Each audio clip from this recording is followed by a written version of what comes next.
There is an epidemic of noise-induced hearing loss, and people who are exposed when they're teenagers to very loud noises have advanced their life curve for losing hearing. Hello, I'm Delaney Ruston, primary care physician and creator with Lisa Tabb of the 4 Screenagers movies. And this is Parenting in the Screen Age, a show about discovering the best ways to help our youth and ourselves navigate our rapidly changing digital world. Let's talk about music. According to Luminate, which is a company that provides analytics for the entertainment industry, at the end of 2024, there were right around 200 million discrete music tracks available on streaming services. That's a lot of tracks. And guess how many songs are uploaded each day to streaming services? 99,000. So let's just say about 200 million music tracks, 100,000 each day, and growing. I mean, that's a lot. So many songs. We live in a world where music is available all the time, anywhere. And we get to pick our favorites versus waiting by the radio. Do you remember in the old days, just hoping that our favorite song would play? And now, so many songs are listened to by way of headphones that either go over our ears or into our ears. And for many of us, myself included, we like to listen to things pretty darn loud at times. At the gym lately, I've noticed how high I sometimes have my music. And by the way, I really like that feature that makes a song go on auto repeat so I can hear a song over and over. And all this got me thinking recently about damage to my hearing. We do hearing tests in my office as a doctor, so I know about hearing, but I just hadn't really been thinking a lot about what's happening for our kids and our teens now that we're in this new age of music. And it's not just loud music. I'm talking action movies, video games, loud sounds everywhere. Well, today on the show, I have Dr. Robert Jackler, who's a renowned Stanford researcher and clinician of the ear. Rob is a specialist in neurotology, which deals with the complex workings of the inner ear and hearing. He has published 4 books on neurotology. By the way, Rob is in the Screenagers Under the Influence film because of his incredible work around the ways in which tobacco companies use social media to attract youth to start using nicotine products, e-cigarettes, nicotine pouches. You might have caught him on one of the previous Screenagers podcast episodes where he talks about these things. But back to ears. A fun fact is that Dr. Jackler consulted on the design of Apple's AirPods.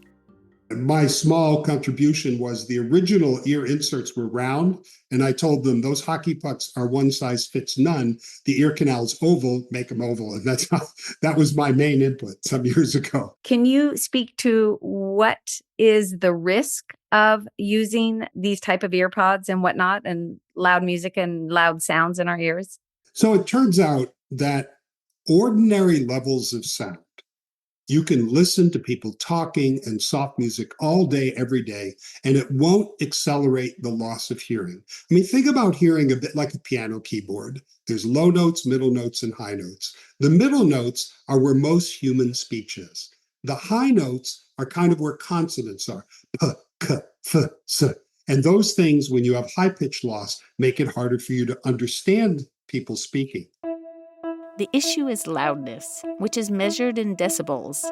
The measurement starts at 0 decibels, which is the softest sound a human can hear. A whisper sits around 30 decibels, and a normal conversation sits around 60. Below 85 decibels, there's no compelling evidence that healthy ears will lose hearing, okay? Even if you are listening all day long. Now, at about 85 decibels, after that, it becomes potentially injurious to the ear. Most earpods, like Apple AirPods, have limitation, but that limitation is at like 100 decibels. And that means that you can crank it up too loud. Most of us have been in an elevator and there's a kid with some kind of an ear device in, and you can hear it really loud across the elevator. That is not a healthy thing. It's not going to cause a permanent hearing loss that day, but the cumulative effects of wear and tear of loud sounds, especially over time, will cause progressive loss and accelerate the loss of hearing that would be typical with advanced age when you're in your 80s or 90s. To understand these cumulative effects, imagine you're going to a loud rock concert. When you get home and it's quiet, you realize you have ringing in your ears. A sort of a hollow feeling that things aren't just right, and often with a little faint ringing in a quiet room in the background. That's called a temporary threshold shift. If we were to test your hearing then, we would see a hearing loss that will recover overnight when you're in the quiet, but not necessarily all the way. And anything that's loud enough to cause that vacant feeling with ringing can cumulatively harm the sound sensing cells in the inner ear. Much like the eye has rods and cones to sense light, there are little hairs within the inner ear that sense vibrations. And it's just like a piano keyboard in the cochlea within the inner ear. You're harming hair cells. It's gone too far. It's like staring at the sun with your eyes, which you never want to do. It's overdriving. These are little delicate mechanoreceptors. They bend and break, and you don't want to do that. Professional rock musicians who are around amplified music all the time blast out their inner ears. There are very few piccolos in a rock music for a reason. None of those guys can hear high frequencies anymore. And when you start losing those high frequencies, it becomes hard to tell what people are saying in background noise, like a crowded restaurant or in a bar. So it's very important if you're going to be working with power tools, with a chainsaw, with a loud saw or drill. The leaf blowers. Those are very bad. So at very least, foam rubber plugs. But if it's something loud like a leaf blower or chainsaw, then you need to wear over-the-ear muffs. They're not very expensive. You can get good acoustical attenuators that way. If a fire engine is racing by you with the siren blaring, that's too loud. Put the flat of your hand up over your ears and protect it. There's continuous noise and there's impulse noise, like hammering in nails or banging on metal. Impulse noise is more injurious often than continuous noise because your ear has a little defense mechanism there. But there is an epidemic of noise-induced hearing loss, and people who are exposed when they're teenagers to very loud noises have advanced their life curve for losing hearing. This brings us back to earbuds and the increasing trend of our teens wearing them so often and at times blasting music into their ears. It may not be a siren or a chainsaw, but even small amounts of damage can add up.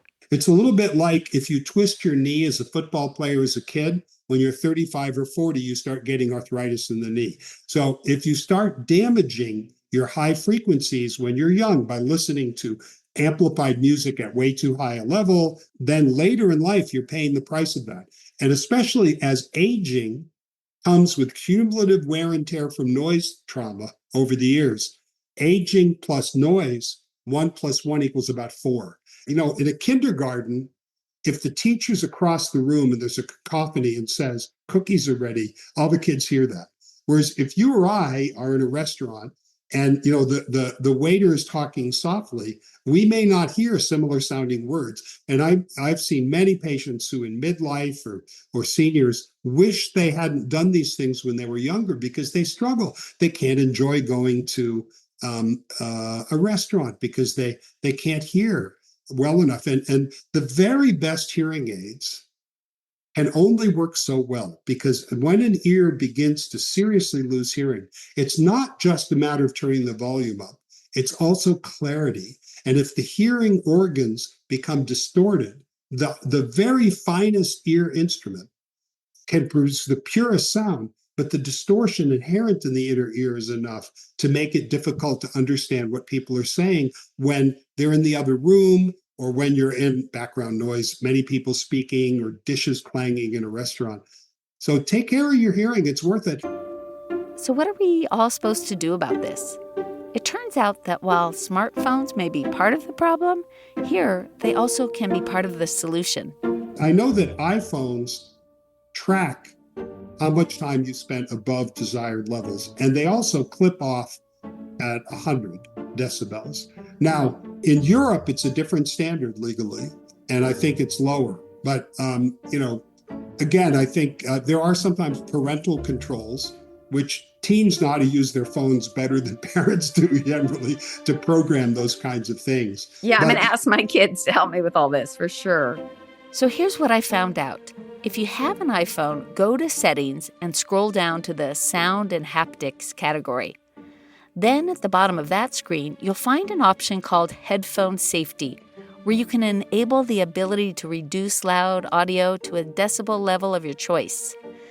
Truth be told, when I put mine to 80, it feels a little too low when I'm at the gym, but I'm going to tough it out and get used to the lower level. On an Android phone, you're looking for the Sounds and Vibrations tab inside Settings. Choose Volume, then tap the three dots in the top right corner and select Media Volume Limit and set the volume there. Pretty useful, right? But I'll admit this option was news to me, and I wonder how many young people today are taking this step on their own. More after this break. Before we dive back in, I wanted to let you know about our 4 Screenagers documentaries, which focus on helping kids and teens navigate the challenges of this digital age. We created these films to be screened in schools and at community events. Over 20,000 hosts have shown them thus far. Along with the movies, we provide discussion guides, promotional materials, and other tools so that you can easily organize a truly impactful event for your community. And if your school wants to use the movies in the classroom, we have options for that too, along with a full curriculum of lesson plans designed for various grade levels. To learn more about the movies or inquire about becoming a host, visit screenagersmovie.com. There's a link in the show notes. Now back to the show. So is there an epidemic of the hearing loss? Does it correlate with all of the earpods and having our personal devices and listening with these headphones? The data aren't too clear. These are things that play out over decades for most people. It's a long-term game, but I would say to the young people, think about your future older self and think how much you will thank yourself from being kind to your ears when you were young. Yeah. Would you recommend earpods versus the headphones that go over? Is there one versus the other? In terms of the delivered sound to the ear, it depends upon the intensity output that you dial in.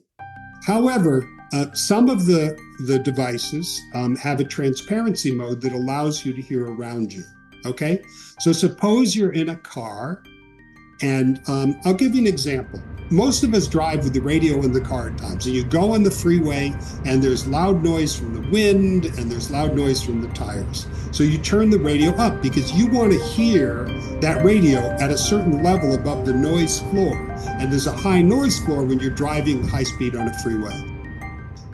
Have you ever found that you come out the next morning, you turn your car on and go, oh my God, is that loud? Then you've had a temporary threshold shift, right? And that's a way of recognizing it when you've stacked music on top of a noise floor. So when you have transparency and you're in a place that it's loud outside, some of the noise canceling devices are good because they remove the outside sound. The over-the-ear muffs remove the outside or greatly reduce the outside sound. But when you have outside sound and inside sound, then you can end up wanting to turn the music up even higher to overcome the background noise. And if there's a transparency mode where you're hearing, and the transparency mode is important. When I go, walking and I'm on the edge of a street, I want to hear a car coming or a bicycle dinging its bell at me, right? And so I like the transparency mode where these earphones that I'm wearing now would block out the sound of the car coming my way.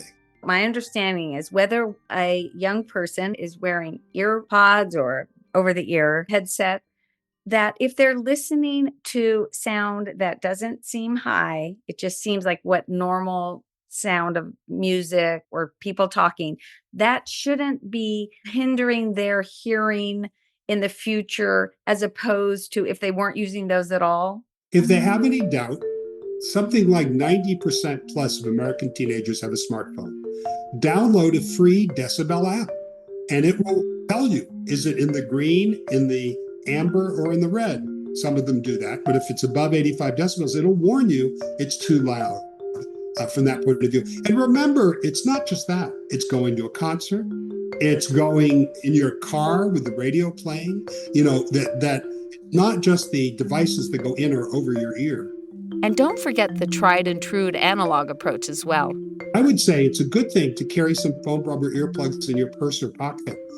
Your future self will thank you. And here's a note for those of you who, like me, have musicians for children. My son, who graduated from college not that long ago, for fun plays the saxophone in a band with his friends. And I'm really excited because when I talked to him recently about hearing, he said that indeed he uses special earplugs when he plays. Let me tell you, there are specialty musicians' earplugs because most really inexpensive. You can get a box of 100 of them for like $10. I mean, they're really cheap, the foam earplugs. They cut down everything. But as a musician, you don't want that necessarily. What you want to do is when it gets above a certain level, it closes and then it protects you and then it opens up again. And there are musician earplugs designed for musicians. And if you're a teen or adult listening to this episode and wondering if you've already done some damage to your ears, there are hearing tests that you can take at home using an app. There are a number of hearing test apps that you can use through your earpods or ideally in a quiet room with inserts or over the ear, high quality, and you can test it. It'll save it. And then you can do it in a year or 2 years and look again. And it's a pretty good screen. It's not quite as good as a medically done audiogram in a soundproof room, but they're not bad. I like Mimi, M-I-M-I, as an app to do that. But there are many other apps for hearing tests that we do. And in fact, in my practice of medicine, I will tell my patients that have variable hearing that are concerned to do a hearing test at home and see where they're at. But it's nice to do a baseline, right? Do one and have it so you can tell if you think there's a change. By the way, if you come home from that concert, do a hearing test and you can compare it to what it was before, and you'll actually probably, if you've not been careful, you'll actually see that you have a dip in the high tones at that point, and that is a red flag if you have that temporary threshold shift. Part of the reason that regular testing like this is important is that hearing loss can be so gradual. You're not even realizing that it's happening and how your listening habits are affecting you. People with gradually progressive hearing loss, which begins in the high frequency notes on the piano and works its way down to the much more important frequencies that are involved in understanding people talking. You don't even realize it when you're losing that hearing. It comes on gradually over time. I recommend anybody with symptoms that think they have a lot of ringing, not ringing for like 2 minutes, because that happens to all of us, but persistent ringing when you're in a quiet room, go and get a hearing test, a formal hearing test, see where you're at now and see, how things go over time. Look, we go to the optometrist every year or two. We're supposed to. Why not do it once in a while for your hearing? So what did we learn today? Most of us love music, although supposedly I recently learned that 10% of people don't actually like music, but most of us do. And the streaming revolution, combined with headphone technology, has made the love of music that much more accessible, especially for our young people. So it's important that we take steps to make sure that whenever they're listening, it's at levels that are safe for their ears, and of course for ourselves. We talked a lot about apps and things that can help, and it definitely makes sense as a family to have everyone check their hearing. That's a great way to start this discussion without any finger pointing. A special thanks to Dr. Robert Jackler for speaking with us for this episode. Be sure to check out the show notes for more information and resources about hearing health and links to the apps that were mentioned today.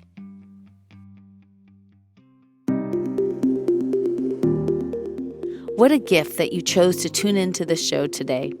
The Screenagers movement is all about doing this work together.